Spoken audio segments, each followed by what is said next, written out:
Dr. Alina Foster stood in the scanning room and looked at the numbers on her screen in her hands. Started shaking because what she saw should not be possible, and the woman behind the glass wall watched her, with eyes that seemed too bright, and too old for any human being to possess,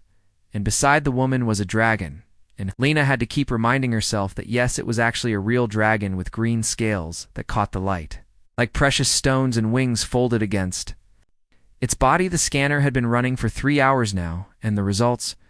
kept coming back the same, and Alina had checked the machine 5 times and run the test over and over, but nothing changed, and the genetic profile showed 99%. Unknown markers, and that was impossible, because even the strangest alien species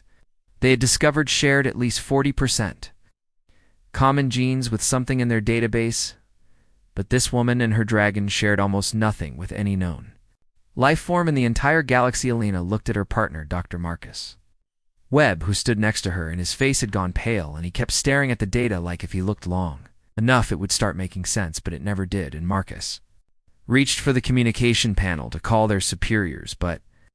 Alina grabbed his hand and stopped him because something told her they needed to understand what they were dealing with before they brought in the military and the government and everyone else who would want to study this woman like she was just another lab specimen. The woman had arrived 2 days ago, walking out of the forest near their research station like she'd always been there, and she wore armor that looked like it had been grown instead of made, and her silver hair fell down her back like liquid starlight, and she had walked right up to their security checkpoint with her hands raised in peace and said she needed to be scanned and that humans needed to know what she was because something terrible was coming and they needed to prepare Alina. I thought the woman was crazy at first because people did not just appear out of nowhere with dragons and claim to be from dead civilizations, but then the woman had spoken perfect standard galactic despite having no record of ever meeting humans or any other space-traveling species, and that was when Lena knew this was something far beyond her normal work, cataloging alien plants and animals now. Alina stood looking at genetic code that defied everything she knew about biology, and the 1% they could identify was almost worse than the 99%. They could not, because that 1% contained fragments of DNA from dozens of extinct species and genetic material that should not exist outside of ancient fossils, and it was all woven together in patterns that looked deliberate and careful, like someone had designed this woman in a laboratory. Marcus pulled his hand free and said they had to report this immediately because protocol demanded it. And unknown life forms with impossible genetics were exactly the kind of thing that needed to go up the chain of command right away. But Alina was not listening because she was watching the woman through the glass, and the woman tilted her head. And Alina felt something brush against her mind like a whisper that was not quite sound and not quite thought. Alina activated the speaker system and asked if the woman could understand her, and the woman smiled, and it was not quite a human smile because there was something ancient and sad behind it. And when the woman spoke, her voice had harmonics that made the equipment whine in protest, and she said yes, she understood far more than Alina realized. And the real question was whether Alina would understand her. Marcus stepped back from the glass and said, how did she know Alina's name? Because they had not introduced themselves and had kept everything professional and distant, but the woman kept talking and said she knew many things, and she knew humans had spread across a dozen star systems in just a few generations, and she knew they had met 17 alien species and fought wars with 3 of them, and most importantly, she knew that something far worse than war was coming. The woman gestured to the genetic display, even though she could not possibly see it from behind the containment field, and said the 99% unknown was the dangerous part, because that was what she was and what she had been created to be, and she was what remained when worlds fell and civilizations burned. And she was the weapon her people had built to survive the ending of all things. The dragon beside her spread its wings, and even though it was only the size of a large wolf, it seemed to fill the entire chamber, and the woman placed her hand on its head in a gesture that was both comfort and control, and said her name was Lyra, and the dragon was called Ember. And they had been asleep for a very long time, but the enemy that had destroyed their world and killed their people had found them again, and it had found humanity too, and humans were magnificently, catastrophically unprepared for what was. Coming Marcus hit the emergency alarm, and security teams poured into the room with weapons raised, and Lieutenant Amy Price shouted for everyone to hold positions and not fire, unless she gave the order, and Elena raised her hand and told them to. Stand down, because Lyra had not threatened them. She had warned them, and there was a difference between those. Two things. Amy looked at Elena like she had lost her mind and said the alien had just made threats, but Elena corrected her and said no. Lyra had offered information, and there was something in the way the woman stood so calm and patient while armed soldiers pointed weapons at her that made Elena believe she was telling the truth, or at least what she believed was the truth. Elena turned back to Lyra and asked what was coming and why come to humans for help. And Lyra pressed her hand against the containment field, and energy rippled across its surface like water, and she said the enemy had no name humans could pronounce, but scientists would call them a self-replicating machine swarm that consumed entire star systems and converted everything into more of itself. And Lyra's people had called them the Hollow Tide, and they had been sleeping in the dark between galaxies for thousands of years, but something had woken them up, and when they arrived they would tear through human colonies like paper. Elena looked at the readings again, and looked at the impossible genetic code, and looked at the dragon that watched them with eyes far too intelligent for comfort, and looked at the woman who claimed to be a weapon from a dead civilization, and asked what Lyra proposed they do about this threat. If it was real, Lyra's smile widened and showed teeth that were just slightly too sharp, and she said humans would do what her people had done and fight monsters with monsters, and she would need access to human genetic laboratories and bioengineering facilities and the brightest scientific minds humanity had to offer, and in return, she would teach humans how to become as dangerous as she was. The room went silent, except for the hum of machinery and the distant sound of alarms still echoing through the station, and Elena looked at Marcus and looked at Lieutenant Amy and looked at all the security forces with their weapons trained on something they could not possibly understand, and then she looked back at Lyra and made a decision that would change everything. She ordered them to lower the containment field. And Marcus started to protest and said this was insane, and they did not know what Lyra really was or what she really wanted, but Elena said that was the dangerous part, and maybe that was exactly what humanity needed, because safe and careful would not save them from an extinction-level threat. The field flickered and died, and Lyra stepped forward with Ember at her side and extended her hand in the human gesture of partnership and friendship, and Elena took it and felt power humming beneath that pale skin like electricity waiting to be released, and wondered if she had just saved humanity or doomed it to something worse than the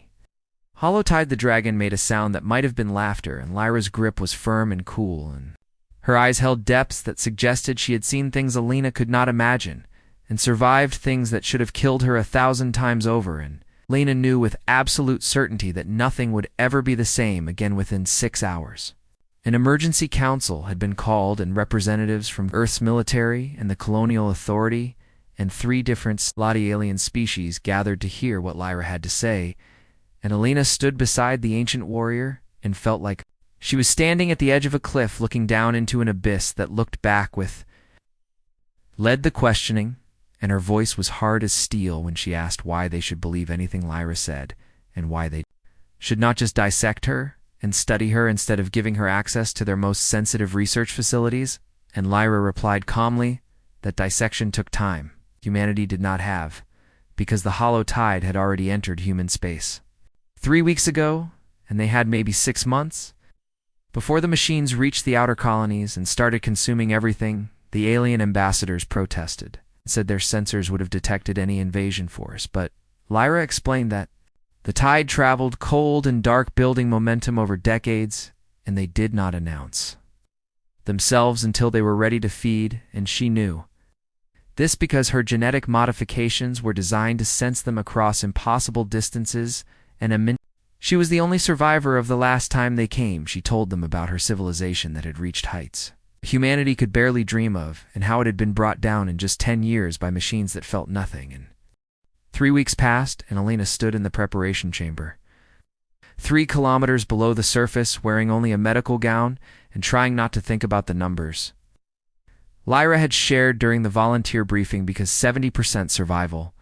sounded good until she realized that meant 3 out of 10 people would die, and of the survivors, some would have permanent brain damage and some would develop chronic pain that never went away, and some would become so changed they could not be near normal humans anymore. Marcus had tried to talk her out of it one last time, and Admiral Blake had offered her a different position, running the oversight team instead, and even Lieutenant Amy, who barely knew Alina, had pulled her aside too. Asked if she was really sure about this, but Alina was certain, even though she was also terrified because the alternative was doing nothing while an extinction-level threat approached, and she could not live with herself if she did nothing. The door opened, and Lyra entered with Ember, who had grown larger over the past weeks, and was now the size of a horse with scales that reflected light in impossible ways, and Lyra gestured to a containment unit that held an egg the size of Elena's head. And it was dark as midnight, but when light hit it from certain angles, you could see silver and gold running through the shell like frozen lightning. Lyra said it was a storm dragon and rare even among her people, and it was Ember's clutchmate and had been in stasis for 8,000 years, and when Elena woke, the dragon would wake, and when Elena's integration completed, the dragon would bond, and if Elena died, the egg would never hatch, and that life would be lost forever. And Elena stared at the egg and felt the weight of responsibility settle over her like a physical thing. Elena asked what the dragon's name would be, and Lyra said that was for Elena to decide because the naming was part of the bonding and part of making the dragon. Hers and Elena hers, and they walked through the procedure one more time, even though Elena had memorized every step because hearing it in a classroom was different from facing it in the actual chamber. Explained that nanomachines would enter Elena's bloodstream carrying genetic material that would rewrite her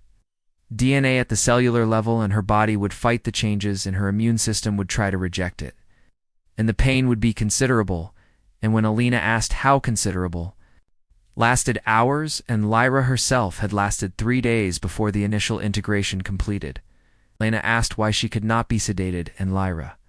said because the integration required conscious will to guide it, and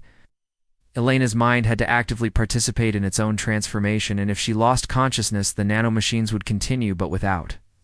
direction, and the result would not be compatible with continued existence. And Elena swallowed hard and asked how long it would take. Lyra said 72 hours for the initial phase, and another week for secondary changes to stabilize, and full capability would take 3 months. No normal human ever could, and she would be stronger and faster and more resilient, and most importantly, she would have a partner who understood. Struggle to connect with people she knew before, because was why the dragons were essential, because they grounded the warriors and reminded them what they were fighting for. Elena said she was ready, and Lyra said no, she was not, because no one ever was. But she was willing, and that was what mattered, and they entered the integration chamber, which was a large circular room with a modified medical pod at the center, and monitoring equipment lining the walls and through the FC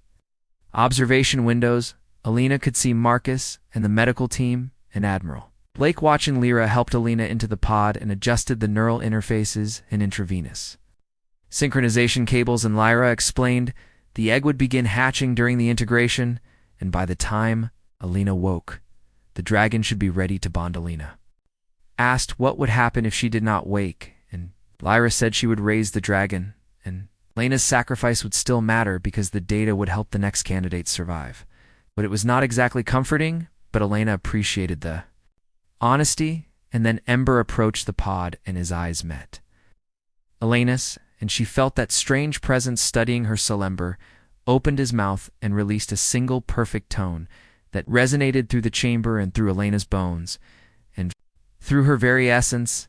and it felt like a blessing and a promise and a prayer. And Lyra said Ember was saying Elena had the heart of a warrior, and that Tempest would be proud to fly with her. Elena asked who Tempest was, and Lyra touched the egg gently and said that was the name Elena's dragon would have, because she could feel it in the shell, and the dragon was already dreaming of storms. And Elena felt tears in her eyes because somehow knowing her dragon's name made everything real, and she whispered, "Thank you, Lyra." Moved to the control console and said they were beginning the integration sequence, and Elena should remember to stay conscious and stay herself,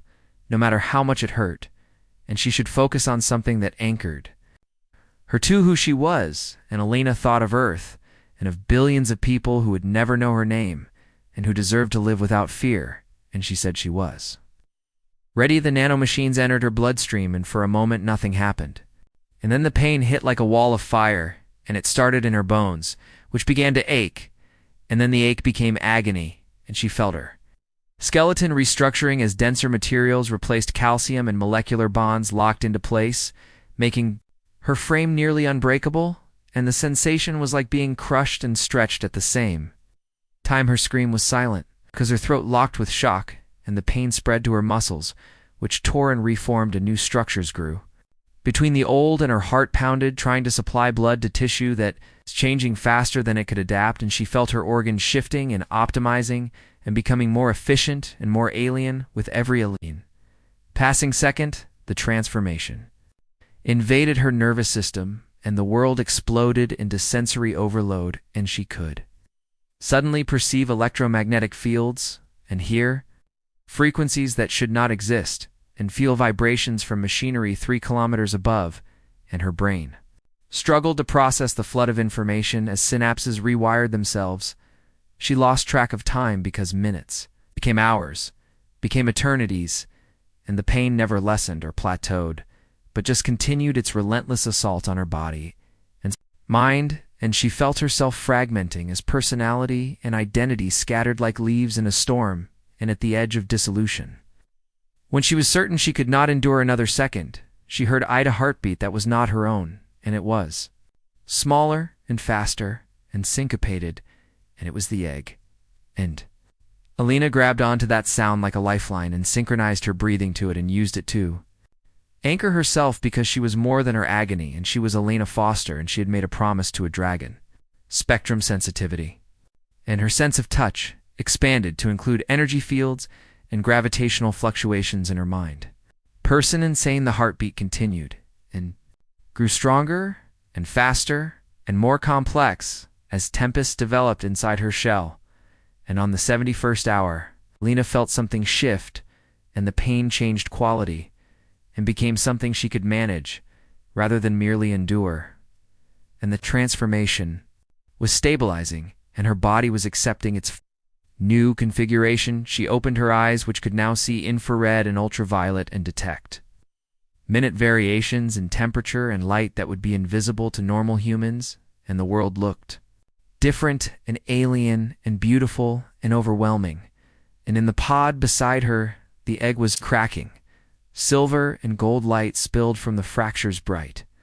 enough to make the monitoring equipment flash warnings, and the heartbeat Alina had been following doubled in tempo, and she felt a presence brush against her mind that was curious and eager and alive, and Alina whispered, "Hello, Tempest," in a voice rough from screaming. The egg shattered, and a dragon emerged, no larger than a cat, with scales that shifted between midnight black and storm gray, and her eyes were the color of lightning bright yellow. Tempest chirped with frequencies Alina could now hear, and launched herself toward the pod. Lyra caught the hatchling gently and said not yet, because Alina needed to recover first. But Tempest was not having it, and she squirmed and chirped urgently, and tiny wings beat frantically, and Alina felt the dragon's distress like physical pain in her chest and said, "Let her, please." And Lyra hesitated, then lowered Tempest into the pod. 6 weeks after Elena's successful transformation, the research station had become humanity's most secret military base and Project Second. Arsenal operated at full capacity, with 5 more successful integrations completed and 3 more in progress. And the facility now housed 8 Arsenal candidates at various stages of development, and each was bonded with their dragon companion, and each was becoming something the universe had rarely. Elena stood in the training arena, which was a massive underground chamber built to contain the enhanced capabilities of the Arsenal warriors, and across from her stood Lieutenant Amy Price, who is now Arsenal 9, bonded with a crimson dragon named Blaze, and they were preparing for their 3rd sparring match of the morning. Amy called out, asking if Alina was ready to lose again, and her voice carried harmonics that made the air shimmer, and Alina smiled, feeling Tempest's amusement through their bond, because the dragon had grown rapidly over the past weeks and was now the size of a horse with wings that could generate localized storm systems, and she perched on a crystalline pillar watching her partner with protective attention. Alina said she was ready, and they moved simultaneously at speeds far beyond human capability, turning them into blurs in Lena's enhanced perception tracked Amy's trajectory and predicted her strike pattern and calculated 17 possible counters in the fraction of a second before they collided, and she chose one option, redirecting Amy's momentum and throwing her across the arenemy. Recovered in mid-flight and blaze. Caught her partner before she hit the wall, and the dragon roared, and flames erupted from her mouth. But not ordinary fire, because it was superheated plasma that could melt through armor, and Alina felt. Tempest responded to the challenge as lightning crackled along the dragon's scales, and the air filled with ozone storm met fire, and the explosion of elemental fury forced the monitoring teams to reinforce the observation shields, and Lyra's voice cut through the chaos, telling them to break and reset, and the two warriors separated with their dragons landing beside them, and Alina was barely breathing hard despite the intensity because her enhanced cardiovascular system could maintain peak performance for hours. Lyra descended from the observation platform with Ember at her side, and the ancient dragon had continued growing and was now the size of a small aircraft, with scales that reflected light in impossible patterns, and he was the template that all the younger dragons looked to. For guidance, Lyra said they were getting better, and Elena's reaction time had improved by 30% since last week. And Amy was learning to coordinate with Blaze more efficiently, but they were both still thinking like humans trying to do superhuman things instead of being superhuman. And she said watch what followed was a demonstration that made Elena's jaw drop. Even though she had seen Lyra's capabilities before,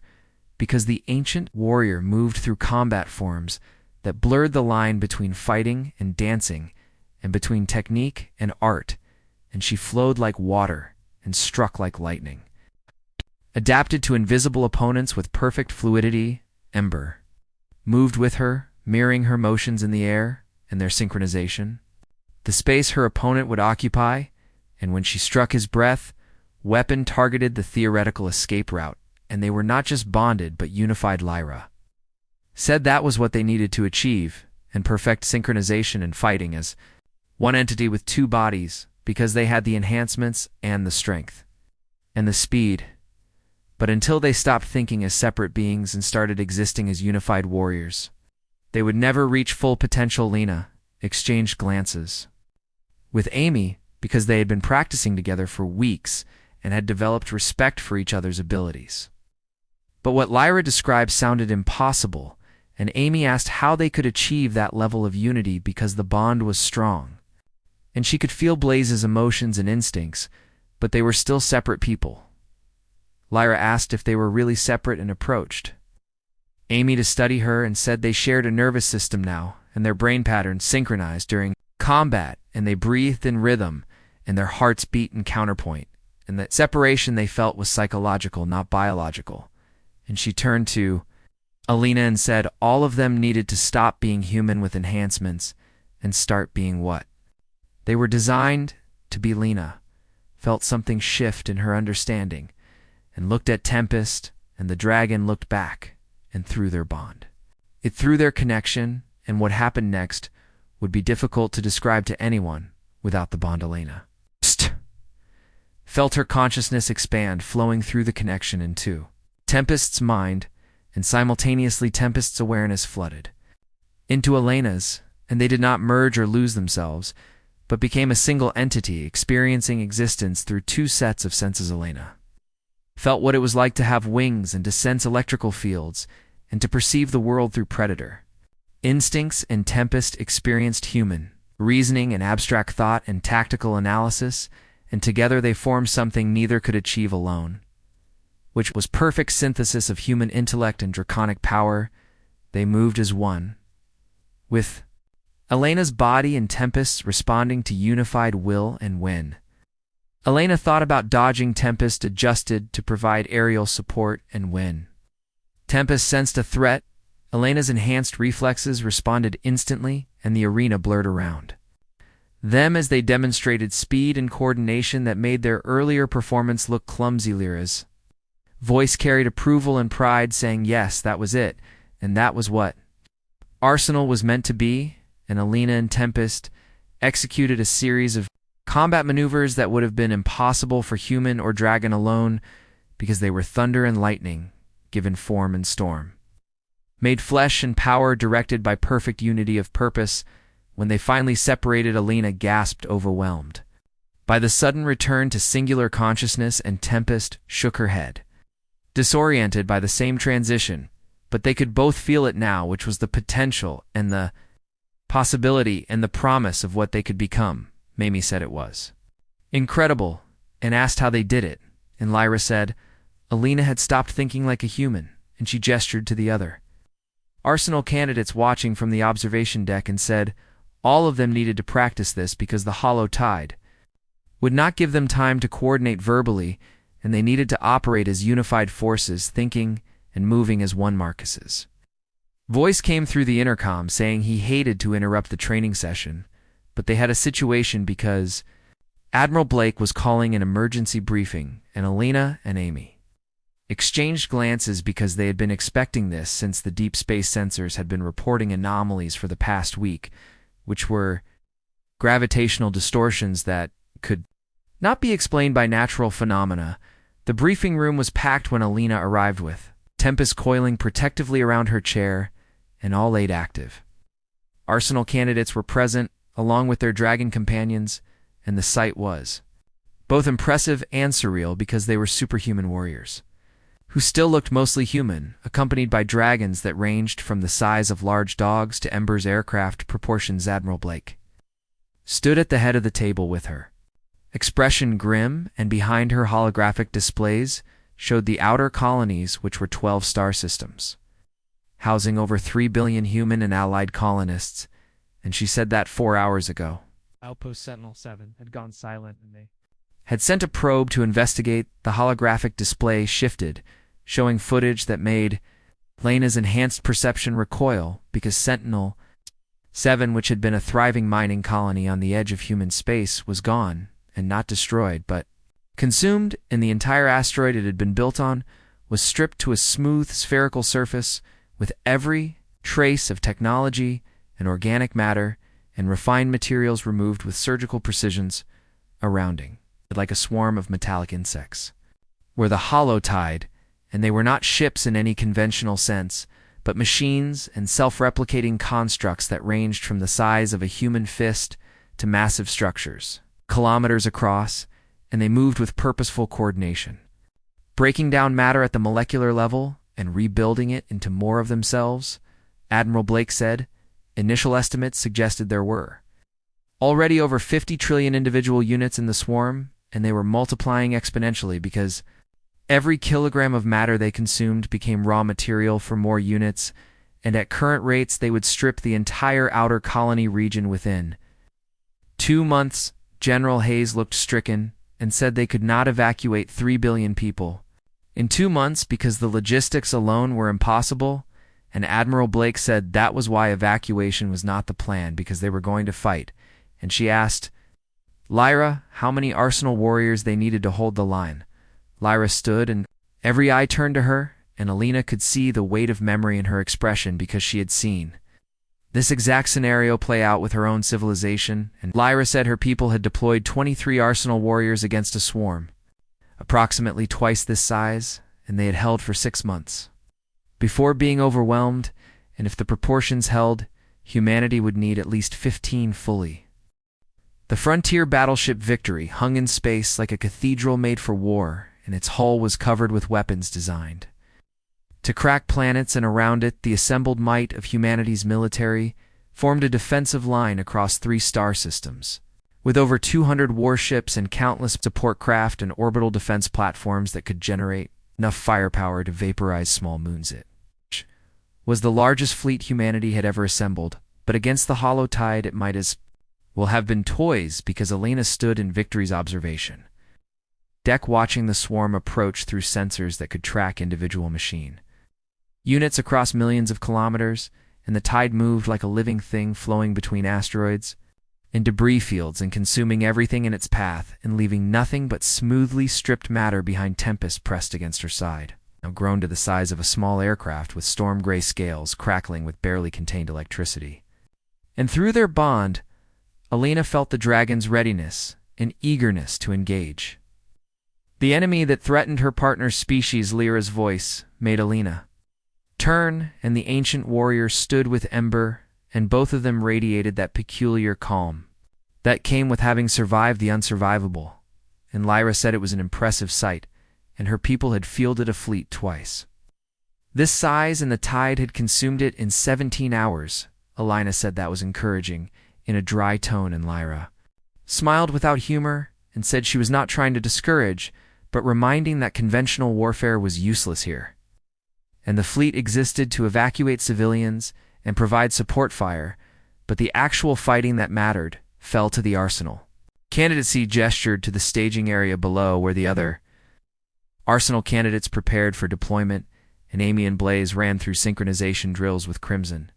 fire dancing around them in controlled patterns, and Marcus Chen, who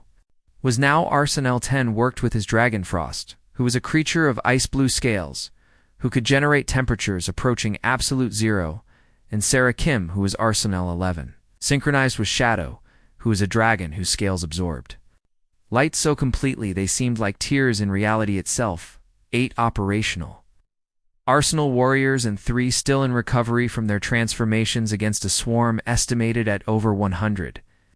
trillion individual units, and Alina said they would target the coordinators first and cut the head off the snake. Lyra corrected her, saying heads because the tide did not have a single point of control, but was distributed intelligence. But yes, the coordinator nodes were equivalent to computer servers, and taking out enough of them would make the swarm lose efficiency, and they could not adapt as quickly or respond to threats as cohesively. She pulled up a holographic display showing the tide structure, and they had identified approximately 30,000 coordinator nodes in the current swarm, and destroying even a fraction would slow their advance significantly.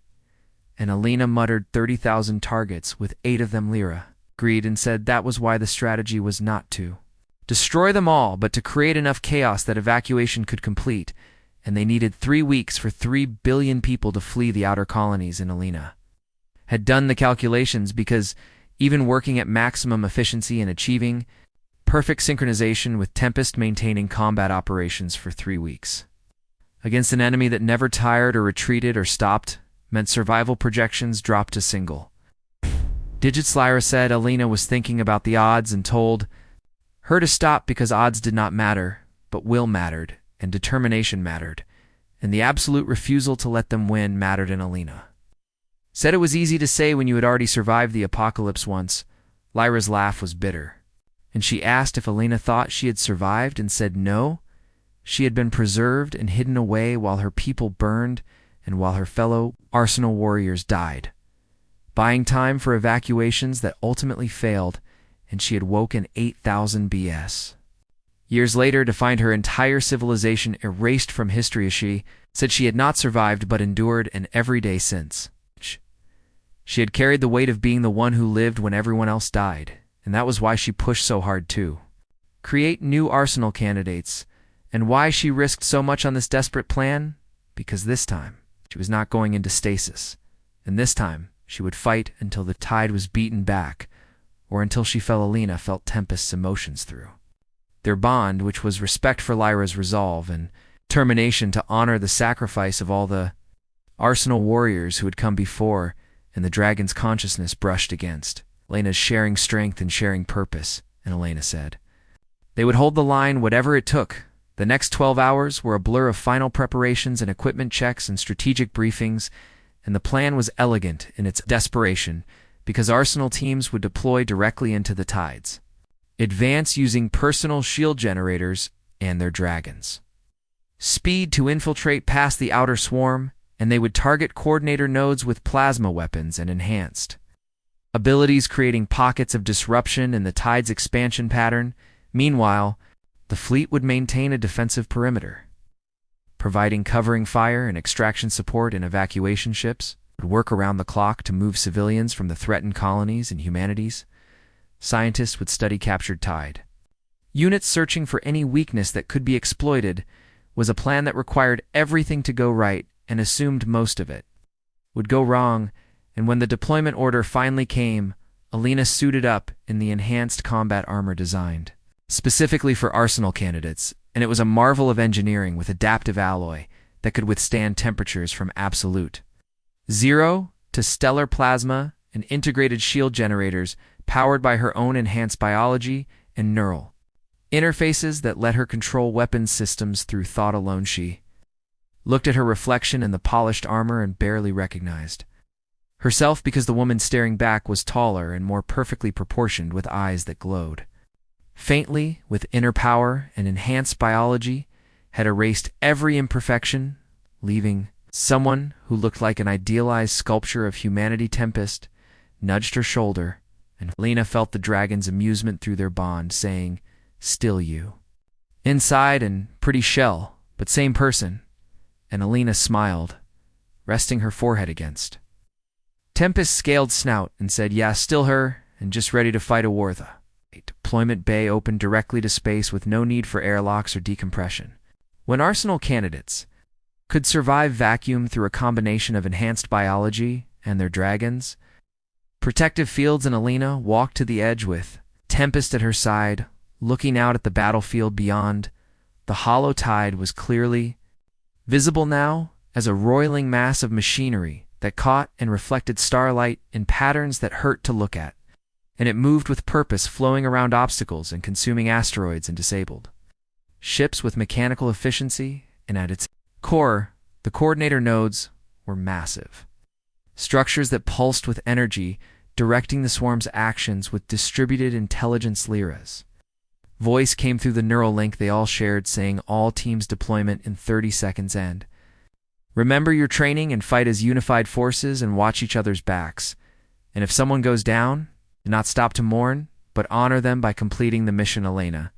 checked her weapons one final time with plasma rifle charged and neural interface active and shield generator online and dragon bond stable and strong, and everything was ready. And Tempest spread her wings with electricity crackling along their surfaces and through their bond. Alina felt the dragon's fierce joy and the predator's eagerness for battle. Lyra counted down and said 5 seconds, and Alina took a breath, centering herself, and thought of Earth and of the billions of people depending on her, and thought of Marcus's face when she had told him she was volunteering, and thought of humanity's long history of facing impossible odds and somehow probably surviving. Lyra said, "Deploy," and Tempest launched from the bay with Alina on her back, and wings caught the solar wind and converted it into velocity that defied conventional physics, and around them 7 other dragon and rider pairs deployed, each trailing their element, which was fire and ice and shadow and light and earth and wind and storm. They dove toward the tide like meteors and like angels of war and like the living weapons they had been created to be, and the swarm noticed them immediately as millions of smaller units broke off from the main advance, forming attack patterns that would have overwhelmed any conventional force. But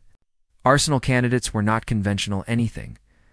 Lena felt the transition happen naturally and smoothly as her consciousness expanded through the bond merging with Tempest until they were one entity experiencing reality through 2 sets of senses.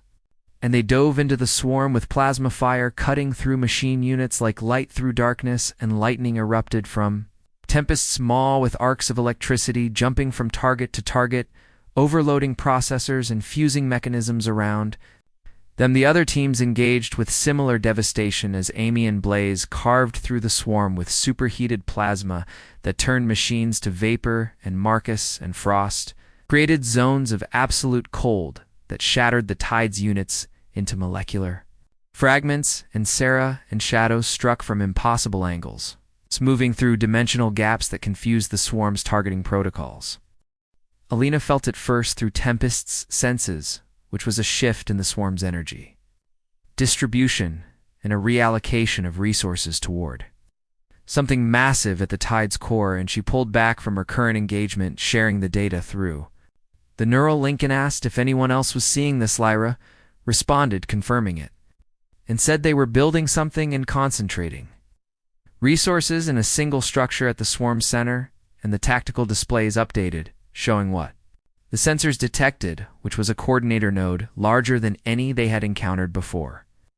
And it was roughly the size of Earth's moon, and a massive sphere of interlocking machinery that pulsed with energy. Signatures off the measurement scales, Marcus said that was not a coordinator but a hub and a master control unit. And Lyra's silence was telling, because when she finally spoke, her voice carried the weight of terrible memory, and she said her people had encountered something similar near the end, and it was a supreme coordinator that directed the entire tide, and they had thrown everything at it with 16 Arsenal warriors and their entire remaining fleet, and it had adapted to every attack and learned from every strategy, she said. It had killed 12 of them before they managed to force it into dormant mode, and Alina asked what would happen if they destroyed it. And Lyra said the swarm would lose all cohesion, and individual units would continue operating but without coordination. They were manageable, and conventional forces could handle scattered machine units, she said. Destroying it meant getting past roughly 50 trillion. Defensive units and penetrating shields designed to withstand stellar-class weapons, and it was impossible. And Amy finished saying which was why they were going to do it anyway, because that was what Arsenal candidates did. The plan was insane, which meant it was perfectly suited to them because all remaining warriors would converge on the hub's location, creating a coordinated assault from multiple vectors, and they would use every enhancement and every ability and every desperate trick they had learned during 10 days of constant combat. The fleet would provide maximum supporting fire throwing. Every weapon at the hub to create openings in its defenses, and evacuation would continue until the last possible moment. And if the assault failed, then humanity would fall back to the inner colonies and prepare for a long, grinding war of attrition. But Alina knew the truth and felt it through the neural link connecting all the Arsenal warriors, because if they failed here, humanity was finished, and the tide would continue expanding and consuming colony after colony until nothing remained but stripped matter and endless machines. This was their moment and their purpose, and the reason they had endured transformation and pain and loss. And Lyra transmitted saying all teams synchronize on her position, and they would hit the hub in 3 hours and get some rest and make peace and tell their people whatever they needed to tell them, because when they deployed, they were not coming back until that hub was destroyed, or they were dead. At Lena returned to victory, landing in the deployment bay with Tempest, and they were both battered with shields depleted and armor scarred by 1,000 impacts, but through their bond, Lena felt the dragon's undimmed determination, and Tempest sensed that she was not tired and ready to finish this. Alina found Marcus in the preparation area working on Frost's armor with single-minded focus, and he looked up when she approached and managed a tired smile, saying hell of a thing, because 3 weeks ago he was cataloging alien plant samples, and now he was preparing to assault a moon-sized machine. Intelligence. Alina replied saying that was what happened when you volunteered for the Suicide Squad, and asked if he had any regrets. And Marcus considered the question, running his hand along Frost's ice-cold scales, and said about volunteering, no, but about all the people they could not save, yes, and about the candidates. They lost every second, but regret was a luxury, and right now he just wanted to finish this and know that the transformation and pain and loss meant something. Elena nodded, because that sentiment was universal among the Arsenal teams, because they had sacrificed their humanity and become living weapons and endured unimaginable hardship, and it had to matter and had to mean something beyond their own suffering. She said they would make it matter one way or another, and the 3 hours passed too quickly, and Alina used them to rest and to synchronize more deeply with Tempest and to prepare for what was likely her final battle. And she recorded a message for her family and for the workday scientists who had supported the Arsenal program, and for humanity itself, with words that felt inadequate but needed saying. Then she suited up and checked her weapons one final time and walked with Tempest to the deployment bay and all 7 remaining Arsenal teams assembled there, which was 7 warriors, and their dragons battered but unbroken and ready to face the impossible. One more time Lyra stood at the center with Ember at her side, and for a moment Alina saw past the ancient warrior's composure to the person underneath. It was someone tired beyond measure, carrying the weight of a civilization's extinction and fighting one last battle against an enemy that had haunted her across 8,000 years. Lyra said she would not give them a speech about duty or honor because they all knew why they were here and knew what was at stake, and she would just say that fighting alongside them had been the greatest. A privilege of her extremely long life, and they were all exceptional warriors and exceptional people, and if they failed today, it would not be because they were not good enough. She said it would be because the universe was cruel and unfair, but until that was proven, they would fight like they could win, and fight like humanity deserved, and fight like the storms and fires and shadows. They had become, and bird roared, and 7 dragons answered, and the sound shook victory's hull with a chorus of elemental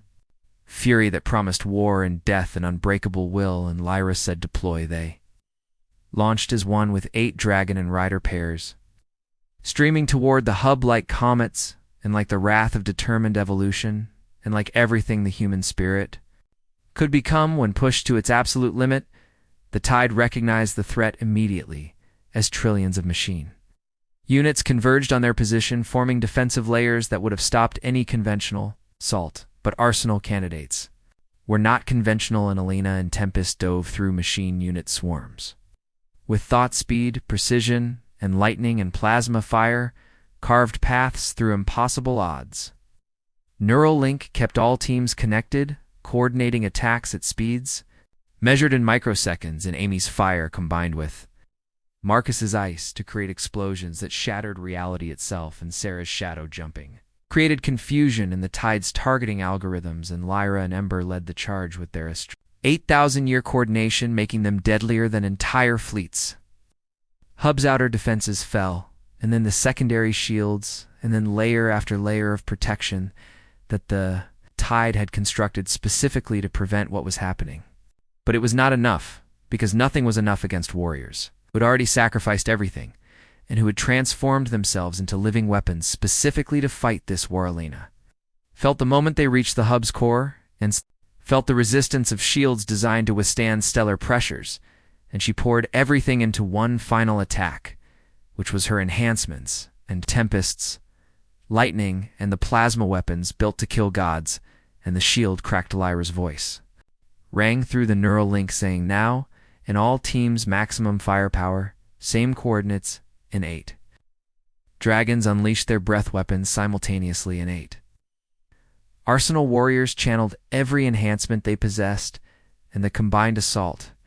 which was fire and ice and lightning and shadow and earth and wind and light, and storm struck the hub's exposed core with enough force to atomize a planet.